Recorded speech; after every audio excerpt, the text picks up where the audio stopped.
Hello, everyone, and welcome to the UnWrapped podcast. I'm your host, Emily Vogel, and of course, we have your other host here, Andy Ortiz. Andy, how are you? I'm living. It's very warm. It is like it's summertime. It's very weird that we have reached this point in the year, but we're like halfway through the year, so it's summertime and it's hot out, and I am sweating and it's loud, dude. There's construction everywhere. There was a jackhammer like 6 feet from my backyard this morning. I was pissed about it, but you know what? Otherwise, I'm doing just dandy. How are you, Emily? I'm great. And quick shout out to Andy. It is her birth week. When you tune into this episode, which will be Friday, June 23rd, it'll be her birthday. So big wishes out to Andy. Please give her a shout out on Instagram. Andy, you want to throw in your plug? Yeah, of course. Instagram is at reallyandi, really_ANDI. Shout out to whoever has that handle without the underscore. I hope you're living your best life. It's not your birthday, though. Actually, I don't know. If we shared a birthday, that would be so freaky. But yeah, at really_Andy. You can send me happy birthday wishes. I don't quite know how to respond to nice things. I don't know. Rather, that sounds terrible. I don't know how to take compliment. I don't know how to accept love. But that's what therapy is for. We are on the journey. We are on the journey. Yes, for those of you who are new to UnWrapped, we talk a lot about mental health on this podcast with our guests, with each other. And if you've been following along with us, you know that Andy recently started therapy. Snaps for Andy. And of course, we're so proud of her. I'm a big believer in therapy, or whatever works for you. That's the most annoying thing is like after going for a couple months, I'm like, well, shit. Everybody was right. Therapy works. Therapy is great. It's one of those things that like you kind of want to prove everyone wrong. Like, I don't know.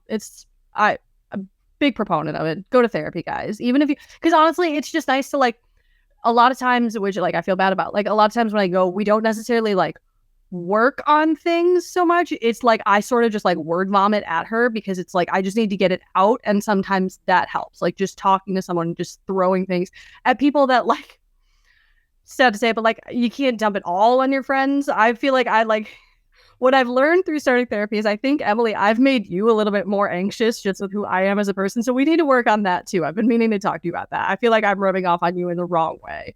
But let's talk about birthday things. I really like talking about birthday celebrations. That's more about. Yes. Okay. So Andy, what's the plan for this year? Still unknown. It usually is bingo, but with all of the wildfires that are happening in Canada right now, which we hope that everyone is staying safe. If you are listening from there, hope that you, your family, your loved ones are safe. But the smoke that is coming over, I really didn't expect it to, but like it's coming to the Midwest. And so the air quality around here has been not great.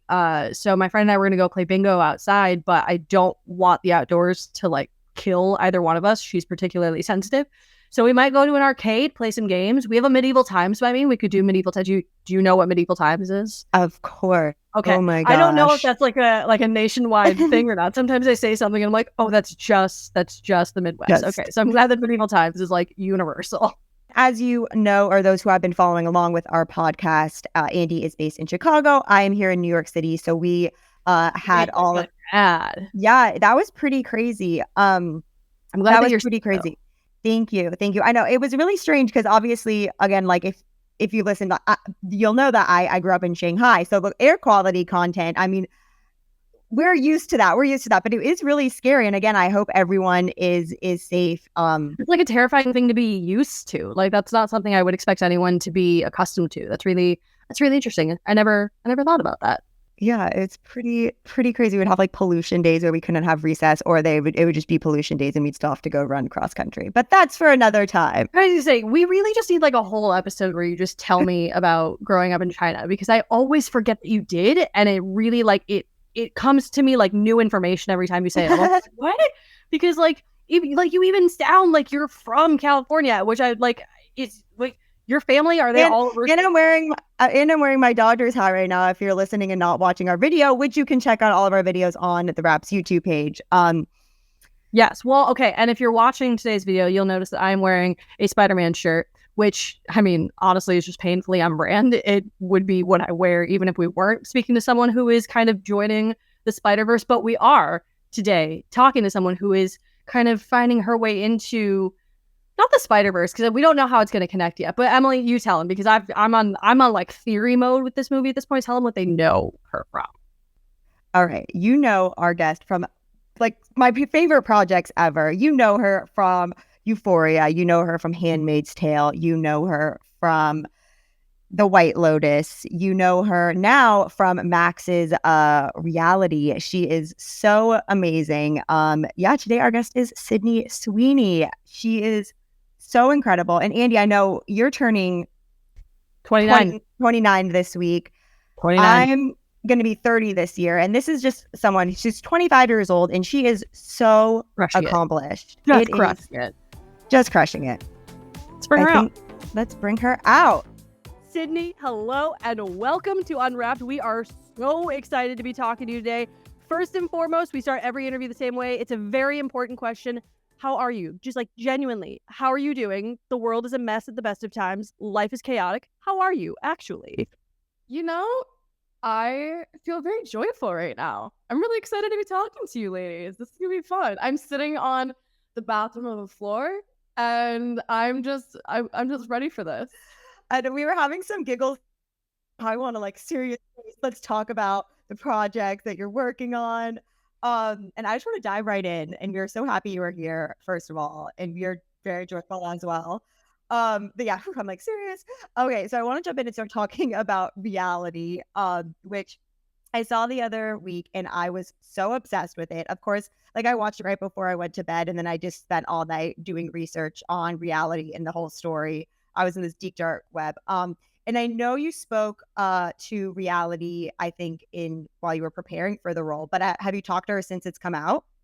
I have. She actually, so her mom and her sister went to the Berlin premiere of reality, and I was able to sit with them as we watched it, and it was just the most beautiful experience as an actor to be able to have. It was incredible. And I know that she's very, very supportive of the film, but it'd be really hard to watch it. It's a hard thing to relive. I don't think I could watch a project about myself. I don't know if I could even let a project be made about myself. Would you ever do that to me? Because I know your name's been tossed around for a lot of biopics. You're playing a real person, but could you be on the other side of that? If someone eventually, a couple years from now, want to be let's do the Sydney Sweeney story. Would you be down for that, or is that oh gosh, what's this story going to be about? I don't know if I'm that interested. My characters are more interesting than who I am. Wait, who would you want to play you? What do you think? I hope that if there was ever a biopic, that it wouldn't happen for a very, very long time. So the person who would be playing me might not be around yet. That's true. That is a good point. That's one of those things you want down the road. Well, I want to ask you, one thing I really enjoy kind of getting into, just on a broader level, you've been in so many incredible projects, which, by the way, do you actually sleep ever? I feel like you're literally, it's one job to the next, and they're all great. I'm worried about you. Are you getting at least a couple hours every night? Are you okay? I do. I function off of very little sleep, so it's okay. And I sleep like a baby on planes. So I look forward to traveling to my next job because I know I'm going to sleep the most incredible slumber ever. But I'm doing great. I love working. It's what I've worked so hard for so long. So being able to do all these different projects, do all of these different characters, that's what I dreamt of. Well, and you've worked with a lot of really incredible people. I could spend this entire interview just asking you, what's it like working with Jennifer Coolidge? What's it like working with all of these people that you have worked with? I want to talk about creators specifically because you've worked with Sam Levinson and then Mike White, but then obviously you worked with Tina Souter. I'm curious, and this isn't compare the people that you've worked with. I'm curious on a very broad level because with our podcast, with our audience, we talk a lot about female empowerment. Do you as an actress feel a difference when there is a woman at the helm of a project? Because I feel when I watch something, I remember distinctly when I watched Black Widow when that came out, I was oh, you can tell, you can tell this was led by a woman. So as a viewer, I feel I can tell. Is there a difference for you as an actress when you're kind of in the project? I think that I always choose projects and I always find that I'm very lucky with the filmmakers that I work with because they're so passionate about that specific project. So whether reality with Tina, she was so passionate about it. She has been living and breathing and just caring so much about reality story for a couple years now. So of course I felt that presence. And with Sam, Euphoria was his baby. So I felt that and I felt that passion. So I think that it doesn't really matter for me, what their gender is. It's about their passion that they have behind the project. I love that. That is something that makes a lot of sense. I feel like you can definitely care, or you can see whether words are a thing I do professionally, Sydney, and they're just not common today. Sometimes I forget the English language myself, so it's okay. Emily, just jump in, save me here for a second. We are thriving. Well, speaking of people behind the camera, you also have a production company, 50/50 Films. So can you talk about, stepping into your role as a producer on projects, and if there's anything you can tease? I know everyone's talking and really excited also about anyone but you with Glenn Powell. Is there anything you can tease and share with us?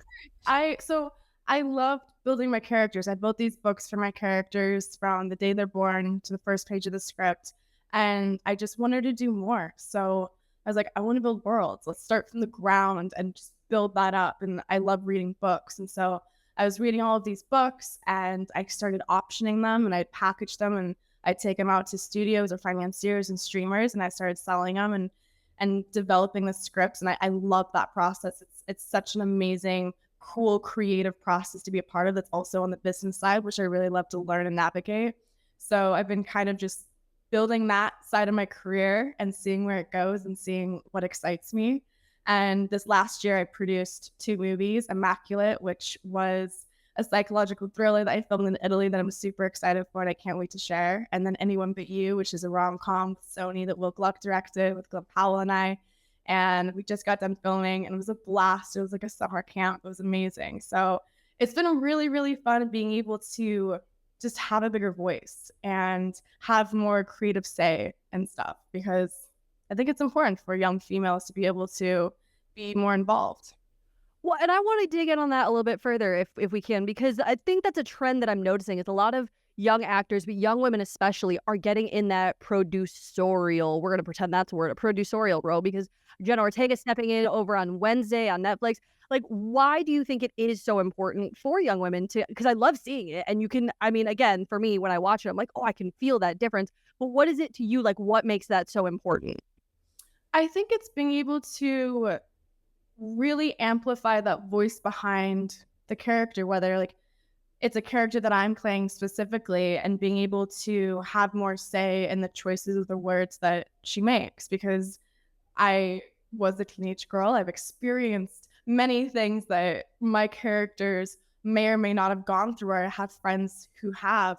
So it's a more personal touch that I think young females can have with these stories. And we have writers now that are writing incredible female-led stories now. And it's important to be able to have those females be empowered through it as well.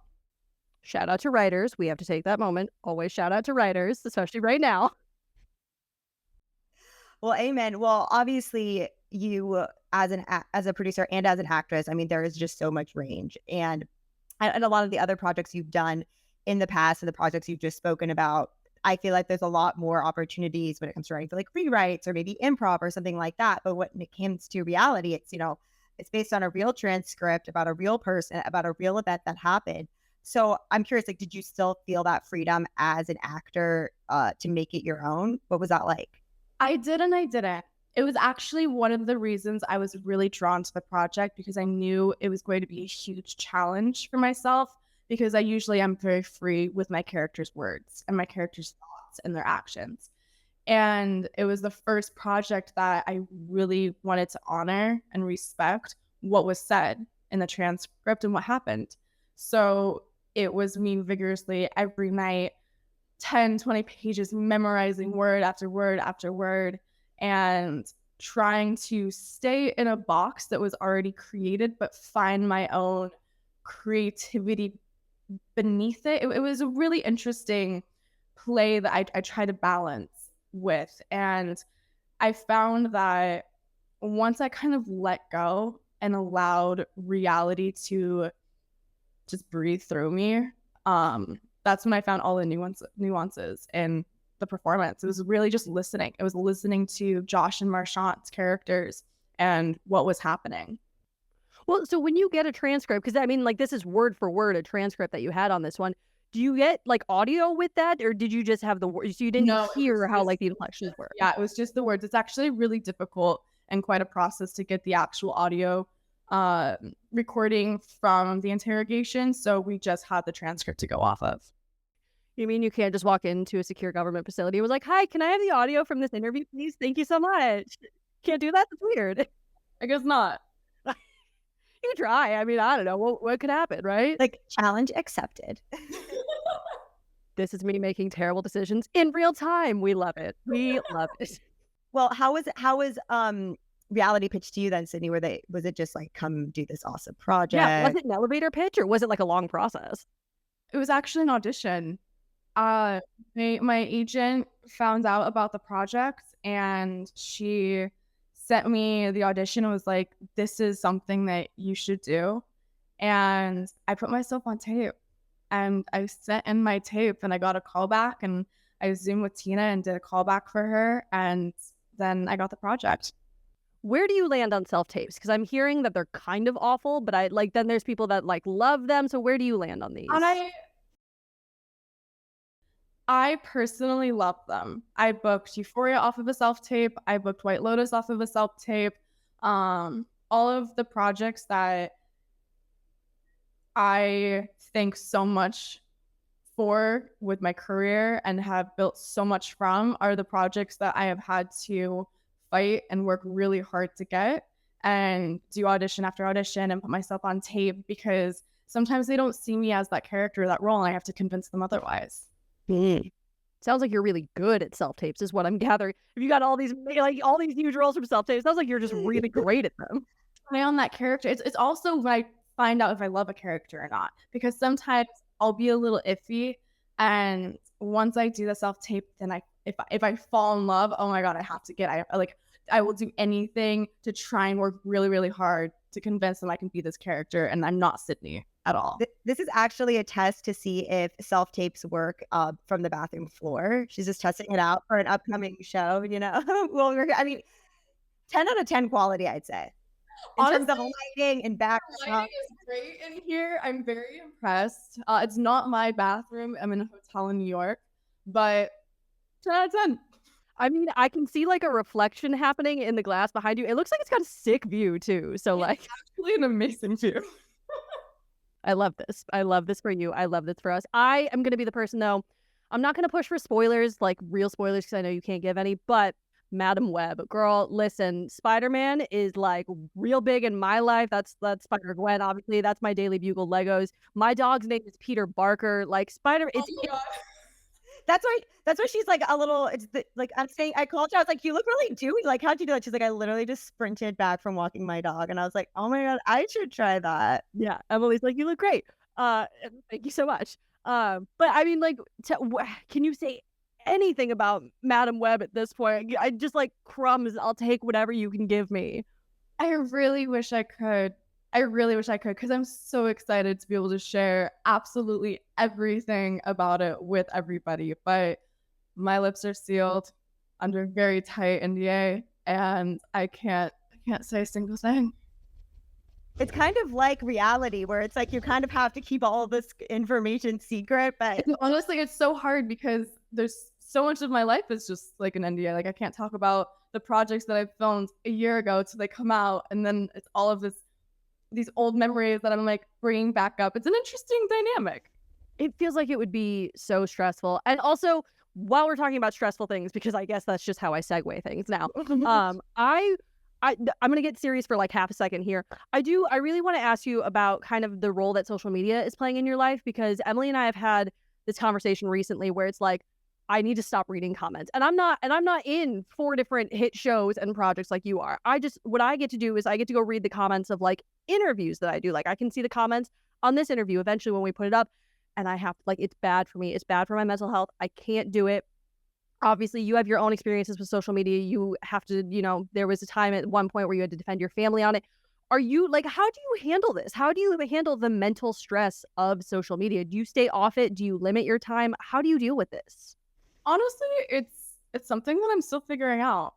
Like it's a day-by-day basis of how I'm handling it and what I want to do with it. No one prepares you or has the right or wrong answer with it all, because it's so hard. It's such an amazing opportunity and platform for everybody to be able to connect and for you to learn and for you to share.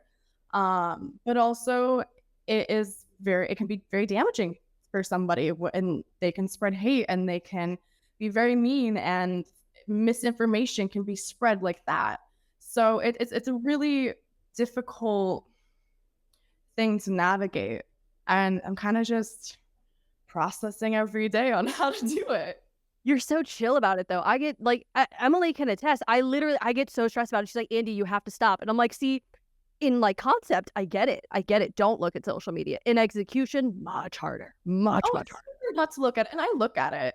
I definitely look at it. But you have to understand that people don't know.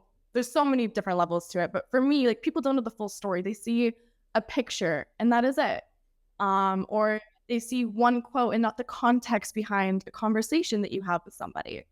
And there's so much that can just be misconstrued and spun for someone else's agenda. And I have to just understand that. And I can't control that, because that would be really, really a lot of work and very difficult. And nobody actually, I think, even wants to listen to the truth. So you just got to kind of take it. God, what's it like being healthy and well-adjusted? I feel like my therapist is going to watch this video at some point and be like, listen to her. Everything she just said is what we've been working on for weeks. Just take it there. A therapy session right here. Sydney is our therapist. We're like, yes. But it's taken me a little bit to figure it out. And there's days where I'm probably not handling it well. But I always have to understand that everybody's on their own journey. Everybody has come from their own place, and they're trying to navigate their own life. So at least you get good memes to look at, because I mean, Euphoria, I think I read somewhere it became the most tweeted about show of the decade. Like that's a thing. Oh yeah, and I feel like it's pretty crazy. It is pretty crazy. You get great memes out of it. I love those. I love seeing memes. I really do. Well, on that note, I do believe that is our time with you, Sydney. You are incredible. We love you. We hope that this crackhead energy interview was fun for you. And so much. Thank you. And hopefully we'll talk again soon about all of your other upcoming projects. Literally, you have so much going on. Please, let's talk again soon. I just knocked things off my shelf behind me. That was true excitement. Well, thank you, girls. I really appreciated it. Talk soon. Empty space. Oh my God.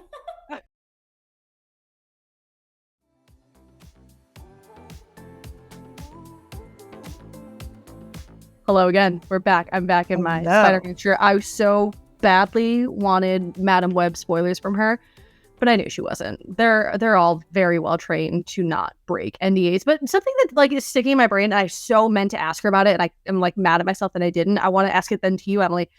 Like she said, her whole life is an NDA. There's so much that she can't talk about, but I wonder if that kind of works in her favor, right? Like, do you think that, you know, Sydney, like actresses and actors who are all stuck under, like, they can't talk about the projects until they come out.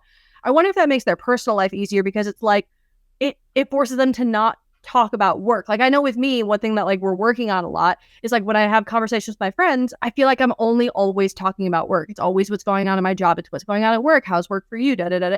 And it's like this big thing. And I wonder if having, like, do you think her being, or like actors in general being under an NDA and not being allowed, do you think that like forces them to kind of just talk about other things in life? Do you think that opens things up? I don't know. That is such a good point. It kind of is like the Apple show Severance, where you're kind of, when you're done, you're done. You're not, I mean, obviously there's something in their brain that changes whether they're thinking about it or not, but that is a really good point. I mean, I think it also kind of relates to, and I think I brought this up in the conversation, is it's kind of like her character, Reality, who is obviously based on a true person, where so much of what she deals with is top government stuff that you can't talk about. But I mean, as a personally, I don't think I could ever do that. Like, no. I think I need like an outlet, or to be able to like talk to someone, like we mentioned earlier in our conversation, going to therapy, talking through things. I don't know if I could do it. And I think too, you know, we talked about spoilers recently with Olivia Cook and Morfydd Clark. Yeah. You should have checked those episodes out. But I feel like I'm a person who's like, my whole life, like I'm out there. I wear my heart on my sleeve. Things. Yeah. I mean, that's That's a fair point. I don't know. I'm gonna start asking people about this because now I really do legitimately want to know, like, are NDAs a blessing or a curse or both? Could be. I don't know. This is where my brain is at. This is my 29-year-old wisdom, I think, just slowly seeping in real time. I I'm love getting older. I'm getting wiser. And next week I'll have like little genius glasses and Einstein hair going on. And I will be the smartest person you ever met. And I can't wait. I'm thinking about the time where I was like, yeah, so Sundance is in Utah. TBT to our episode with Kate Bosworth, which you can go back and, of course, listen to on all of our platforms. But yes, Andy has come such a long way. She's gotten so much smarter, guys. They've really gotten an education. Lord, we're going off the rails. Let's cut it here. Let's say, again, a big, big, massive thank you to Sydney Sweeney for joining us and to all of the women who have joined us, because like Emily said, you can go back and listen to our old episodes, and 10 out of 10 would recommend you do, because we have some really, really fun conversations on this podcast. And if you miss us in the meantime, please feel free to follow us on Instagram at @WrapWomen and on Twitter at @TheWrapWomen. Give me a follow on Instagram and TikTok, Emily Vogel, please. We love hearing your feedback from the episodes, your positive thoughts when you're sharing information and things like that. And Andy, feel free to throw in your handles one more time. Instagram at really_Andy, and on TikTok it's just really Andy, but it is Andy with an I. Everybody always thinks it's ANDY, it's ANDI, Andy with an I, which I should just made that like my username at some point, but it didn't like look nice. It doesn't flow nicely. So yeah, really_Andy on Instagram and really Andy on TikTok. And of course, please sign up for our Wrap Women newsletter at wrapwomen.com. We have lots of other exciting episodes coming up, so feel free to give us a follow and to stay up to date on all things Wrap Women and Unwrapped. And we will see you next time. Bye, friends. Bye.